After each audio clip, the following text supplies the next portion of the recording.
Hi everyone, my name's Dan Clarke. I'm one of the product managers here at SciMed, and today I'm going to talk to you about Hielscher Ultrasonics, and we're going to start off with 5 common mistakes that you ought to avoid.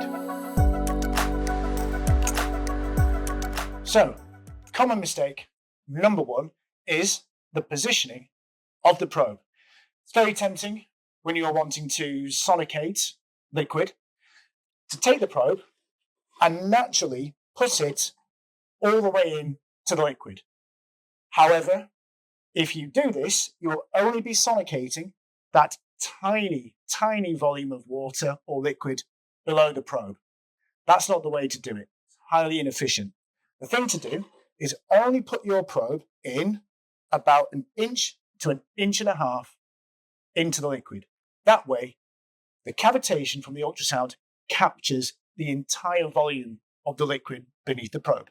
That will maximize efficiency and shorten your processing time. Tip number 2. When processing with ultrasound, remember the key variable is the amplitude. Typically, you can vary both the power and the amplitude using the touchscreen on the front of all Hielscher lab devices and industrial devices.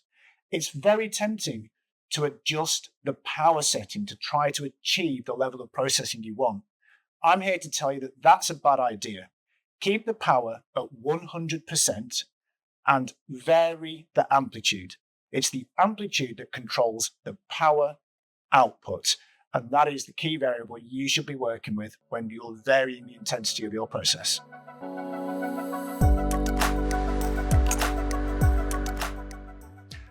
Common mistake number 3 is not choosing the appropriate probe size for your liquid volume.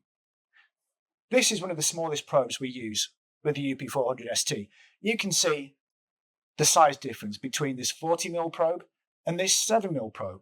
Typically, smaller volumes use a smaller probe, larger volumes use a larger probe. Don't try to sonicate 3-4 litres with a 7mm needle tip. You'll have very minimal effect.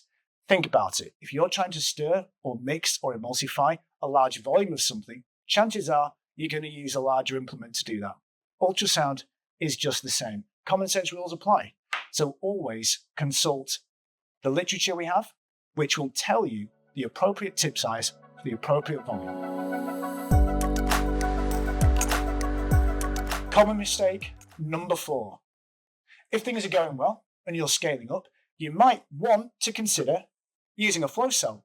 A flow cell sits with a probe inside it, and you can pump your liquid in a continuous manner from its vat through a pump and recirculate it, therefore processing a much larger volume than you otherwise could do in a single batch mode beaker like this. However, the type of pump that you select for this process is critical. Never pick a pump that pulses. So things like peristaltic pumps are not preferred. The reason being, they have a varying pressure inside them as they pulse, and that pulsing can affect the propagation of the cavitation bubbles. If that happens, you're not going to get quite as efficient process. If you can, and if you have one, always try to choose a pump that has a smooth, continuous delivery. Finally, common mistake number 5, don't watch YouTubers. There's lots of channels out there that offer you recipes for processing this, extracting that, get-rich-quick guides, you name it, it's out there on YouTube. There's some bad advice, there's some dangerous advice, quite frankly, there's some illegal advice. Please don't watch YouTube and think that that is a bona fide resource for learning. Please get in touch with us here at SciMed. It's what we're here for. We've been doing this for 16 years. We work very closely with Hielscher. We've got all the details, all the advice and help you can need. If in doubt, pick up the phone or email us at the details coming up. I hope you found this video helpful. If you'd like any further information, please scan the QR code appearing on screen or you can click on the link appearing in the description below.